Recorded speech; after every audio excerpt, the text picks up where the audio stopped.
up? It's Richie here, Static Fight Football. This is week 16. These are the regular season games for Saturday. These are just the noon games. There were some that were canceled. So we'll just start off here with Washington State and Utah. Washington State, they lost to USC a few weeks ago, 38-13. Jayden de Laura, not a very good game, 134 passing, 2 interceptions. They only had 263 total yards and turnover 3 times in that loss. Utah had a nice big win against Colorado. 38-21. Jake Bentley, 240 passing, 2 touchdowns and a pick. Ty Jordan went off for 147 rushing yards and 2 touchdowns. And defensively, they forced 3 turnovers. This could be a kind of high-score game. Utah usually is a pretty good defense. Washington State normally is a pretty good offense. But I think Utah may have found a little bit of something. If Jake Bentley can not turn it over and get Ty Jordan going, which is what they've done the last 3 weeks running, I think that Utah should come out with a victory there. All right, then we go to Texas A&M and Tennessee. A&M beat Auburn a few weeks ago, 31-20. Kellen Mond, 196 passing yards, 2 touchdowns, plus 60 rushing yards and a touchdown. Isaiah Spiller ran for 120 yards. They put 509 yards of offense up. Tennessee, they destroyed Vanderbilt 42-17. Harrison Bailey, 207 passing, 2 touchdowns. JT Shrout, 90 passing yards, 2 touchdowns and a pick. Velus Jones, 7 catches, 125 yards, 2 touchdowns. They would have 540 yards of offense and had a pick 6. This could be pretty high scoring, but I'm going to go Texas A&M here.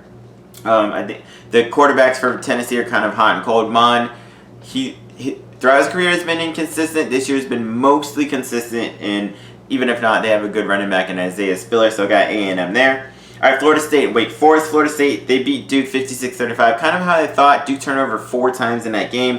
Jordan Travis, though, passed for 192, 2 touchdowns and a pick, and ran for 90 yards and a touchdown. Lawrence Toafili ran for 117 and a touchdown. They had 324 rushing yards, 522 total yards, and like I said, they forced 4 turnovers. Wake Forest, they lost 45-21 to Louisville. Sam Hartman was off his game, 17-41, 224, 2 touchdowns and a pick. Ja'Quari Roberson, 9 catches, 138 yards and a touchdown. They turned over twice. I think this could still be pretty close. It could be high scoring. Wake Forest has been able to move it on a lot of people. Florida State's been really up and down. That being said, I think maybe they found something with Florida State going into this game. I think maybe Florida State wins this one, but it should be an exciting game to watch. Pretty high scoring game. All right, Air Force Army. This is for the Commander-in-Chief Trophy, which is basically a round-robin game between the Air Force, Army, Navy. Both teams have played Navy. Both of them beat them. So whoever wins this game will go home with that trophy. Air Force a few weeks ago beat Utah State 35-7. Zeke Daniels passed for 127 yards and a touchdown and ran for 47 more and a touchdown.